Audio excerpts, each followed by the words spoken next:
परमेश्वर कबीर जी यथार्थ भक्ति मार्ग को स्वयं ही बताने के लिए इस धरातल पर आते हैं, क्योंकि परमात्मा के ज्ञान को परमात्मा ही बता सकता है। जीव की संज्ञा नहीं है कि उसकी बुद्धि वहां तक पहुंच सके। तो पुण्यात्माओं, परमात्मा ने दया करी है, वो प्रत्येक युग में आते हैं, ये ज्ञान सुनाते हैं। कहते हैं मानुष जन्म पाए कर जो नहीं रटे हरि नाम, जैसे कुआ जल बिना बनवाया क्या काम। जिस प्रकार कितना ही सुंदर कुआ हो, उसमें जल ना हो, बढ़िया उसका स्ट्रक्चर बना रखा हो, उसके ऊपर अच्छी छतरी लगा रखी हो और जल उसके अंदर है नहीं, उसका नाम भले ही कूप है, कुआ है, लेकिन गुण कुएं के नहीं है। ठीक इसी प्रकार मानव शरीर प्राप्त प्राणी यदि परमात्मा की भक्ति नहीं करते हैं तो वो ऐसे हैं जैसे जल रहित कुआ होता है। फिर परमात्मा बताते हैं मानुष जन्म दुर्लभ है, ये मिले न बारंबार, जैसे तरोवर से पत्ता टूट गिरे वो बोर न लगता डर। साथी हमारे चले गए, हम भी चालन हार, कोई कागज में बाकी रह रही, तात लगी है वार।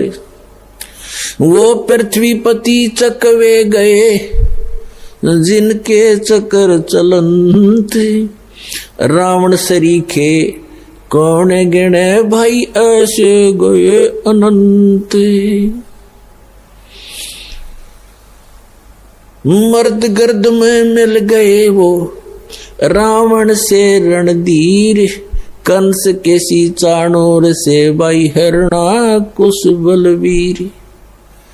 तेरी क्या बुनियाद है, तू जीव जन्म धर लेत, गरीब दास भगवान की भक्ति बिन, तेरा खाली रह गया खेत।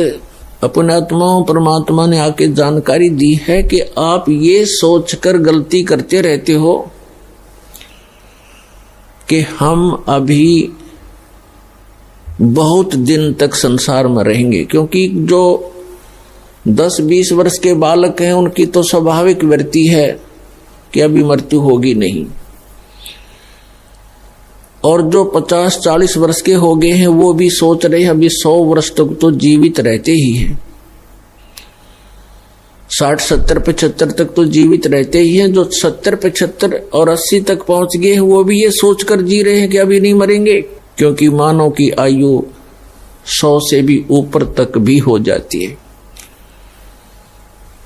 लेकिन हमारी बुद्धि उस समय काम करना बंद कर देती है, एक्सीडेंट हो जाता है। 10 वर्ष के बालक, 20 वर्ष के बच्चे, 30 वर्ष के, 40 वर्ष के, 50 वर्ष के, या किसी बीमारी के कारण, रोग के कारण भी मृत्यु हो जाती है। तो यहां परमात्मा याद दिलाते हैं, इसी भूल के कारण आप यहां गफलत भी करते हो, भक्ति कम करते हो और बुराइयां भी करते हो।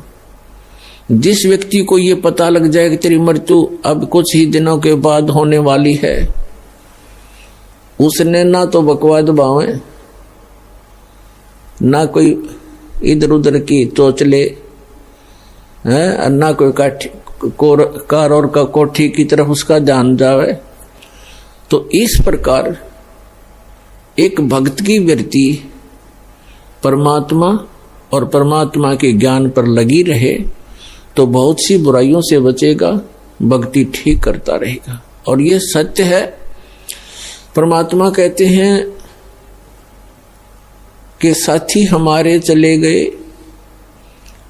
और अपने ऊपर ही उदाहरण दे रहे हैं परमात्मा कबीर भगवान के साथी हमारे चले गए और हम भी चालनहार, कोई कागज में बाकी रह रही तात लाग रही वार।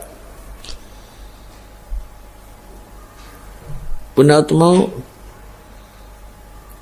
आप बहुत से उदाहरण देखते हो, प्रत्येक को पता है इस बात का कि एक फलाना व्यक्ति था, पूरा उसका संपन्न परिवार था और अभी आयु भी 50 वर्ष की भी नहीं हुई थी, मृत्यु होगी और उसकी उमंगें पता नहीं कितनी होंगी, ये करूंगा वो करूंगा, अभी ये करना शेष है, ये करना शेष है।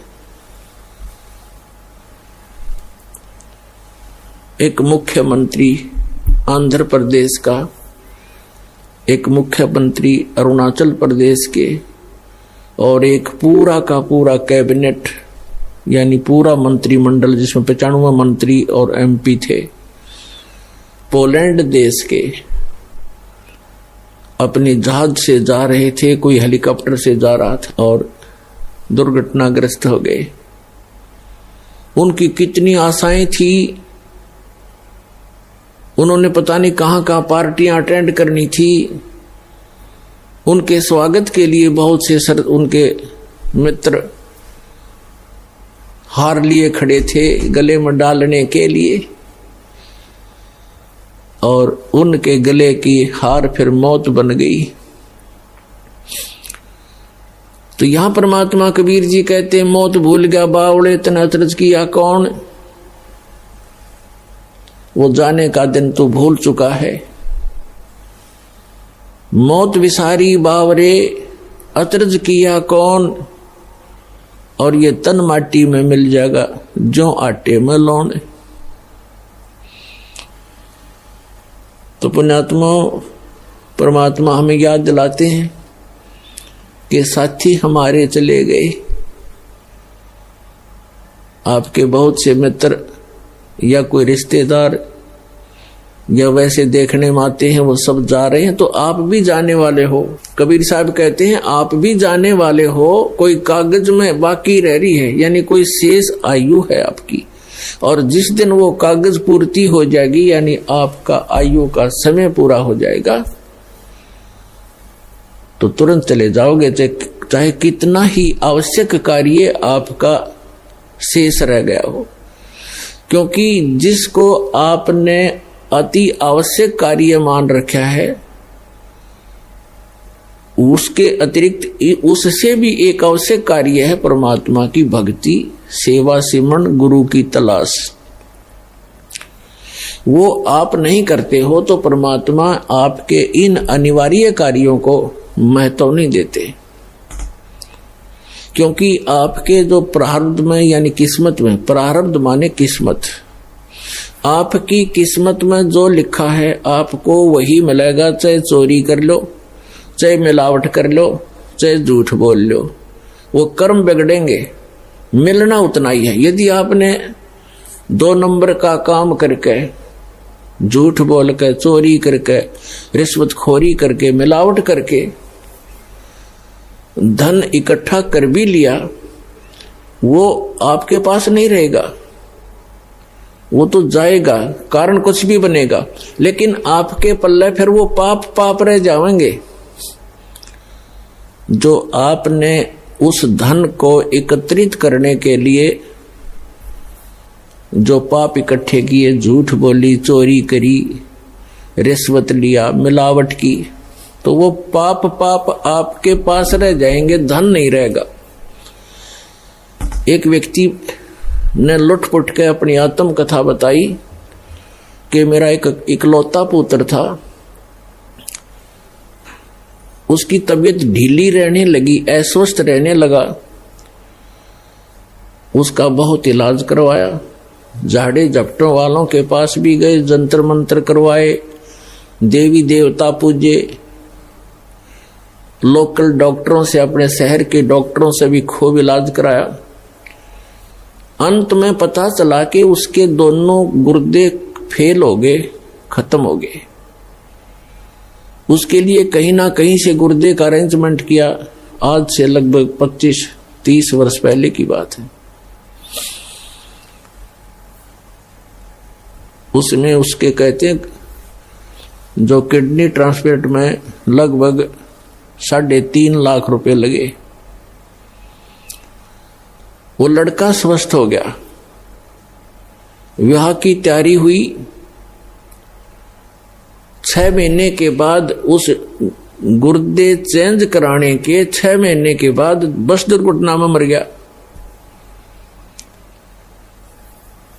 अब वो रो रहा था और अपनी आत्मकथा बता रहा था।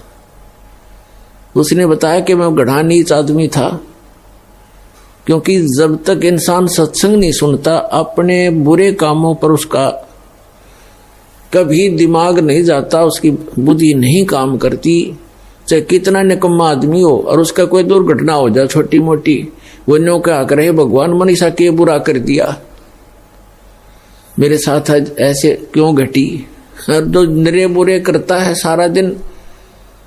पहला बुरा तो ये है कि हम भक्ति नहीं करते, इससे बुरा और कुछ भी नहीं हो सकता जो भक्ति नहीं करते। और भक्ति करते हैं तो गलत गुरुओं के पास करते हैं या मनमाना आचरण करते हैं, वो भी बुरा ही बुरा है।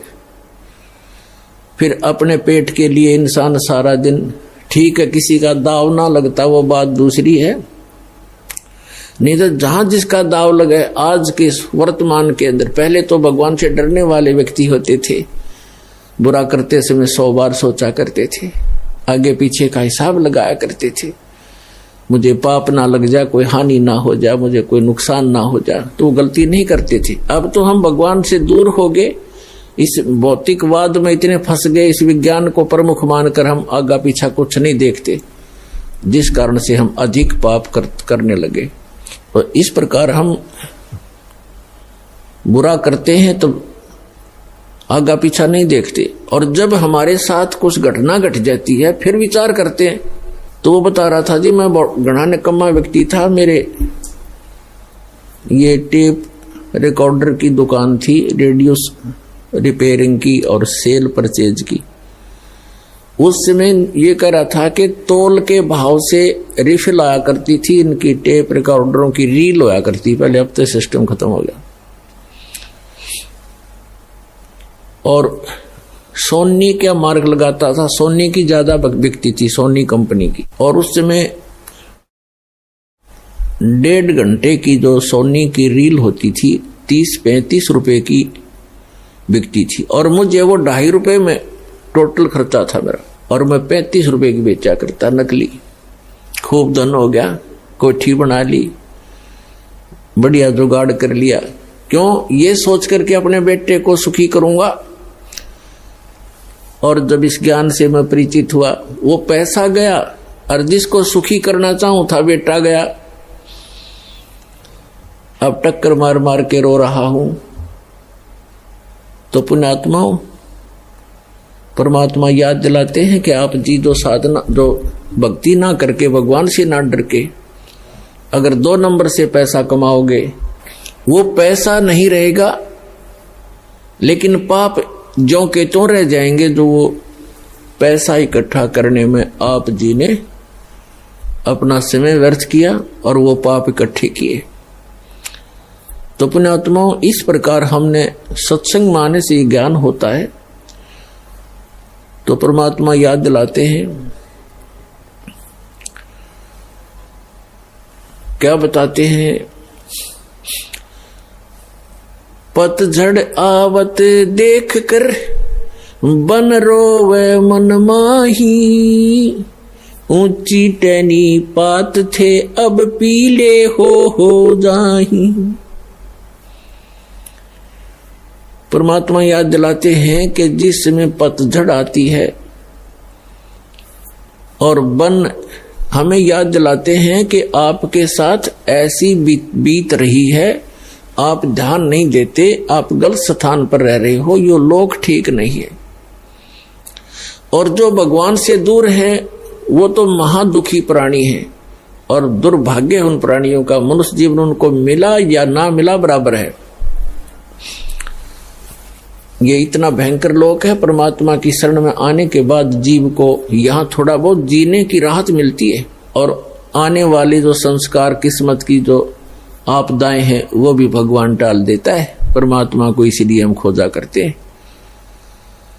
कहते हैं दुख में सुमन सब करें, सुख में करे ना कोई, और जय सुख में सुमन करें दुख का एक है। परमात्मा की भक्ति जो करते हैं सुख में तो उनको दुख नहीं होते, और यदि दुखी प्राणी भी परमात्मा की भक्ति करने लगता है सत्य भक्ति श्रद्धा से, उनके दुख भी दूर हो जाते हैं। तो हम भक्ति कर अवश्य रहे थे, लेकिन भक्ति कर रहे थे शास्त्र विधि त्याग कर मनमाना आचरण कर रहे थे। श्रीमद् भगवद गीता अध्याय नंबर 16 के श्लोक नंबर 23 में कहा कि अर्जुन, जो शास्त्र विधि को त्याग कर मनमाना आचरण करते हैं उनको न तो सुख होता है और न उनकी गति होती है और न ही उनकी कोई सिद्धि प्राप्त होती है, अर्थात यूजलेस, व्यर्थ। 16वें अध्याय के 24वें श्लोक में तुरंत कहा कि अर्जुन, इससे तेरे लिए कर्तव्य और अकर्तव्य की दृष्टि में शास्त्र ही प्रमाण है। किसी अन्य व्यक्ति की दंत कथा के आधार से तू अपनी भक्ति पर मत लगना, जो हमारे सदग्रंथ बताते हैं उन्हीं को आधार मानना। तो पुण्यात्माओं, हमारे जैसे आप जी का हमारा जन्म पवित्र हिंदू धर्म में हुआ, हमारे हिंदू धर्म के जो धर्म गुरु टीचर थे हमारे, वही हमारे सिलेबस से परिचित नहीं थे, तो हमें वो शास्त्र अनुकूल साधना बता नहीं सके, जिस कारण से हमारे पूर्वज प्रेत बने, पशु योनियों में चले गए। अब उनके लिए यत्न बनाते हैं, बाद में श्राद्ध निकाल दो, ऐसे कर दो, वैसे कर दो, तेरामी कर दो, वर्षी कर दो। फिर क्या होगा? वो चला गया जहां जाना था, पीछे पापड़ बेल रहे हैं। तो ये शास्त्र विधि त्याग कर मनमाना आचरण था। तो पुण्यात्माओं, परमात्मा बताते हैं कि पतझड़ आवत देखकर बन रोवे मन माही, ऊंची टहनी पात थे इब पीले हो जाए।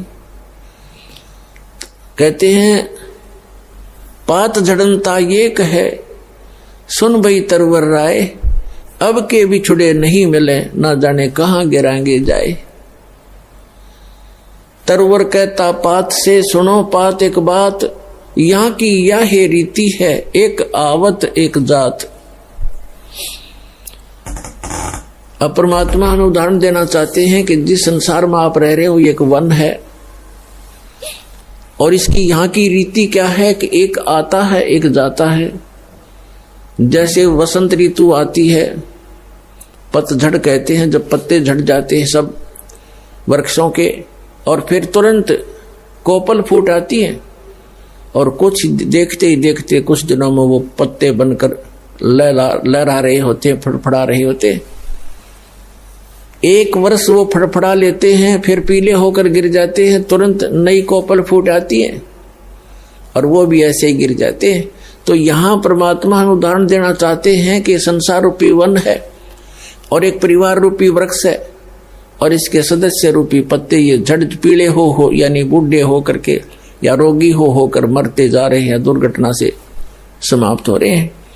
कहते हैं पतझड़ आवत देख कर बन रोवे मन माही, ऊंची टहनी पात थे वह पीले हो जाही। अब जैसे वृद्ध हो गए जो भक्त, जो व्यक्ति, उनके सफेद बाल हो गए, ये हमारे की तरह। अब इनको ये सूचना मिल गई है कि तुम्हारी टिकट कभी भी कट सकती है, चालन की तैयारी करो।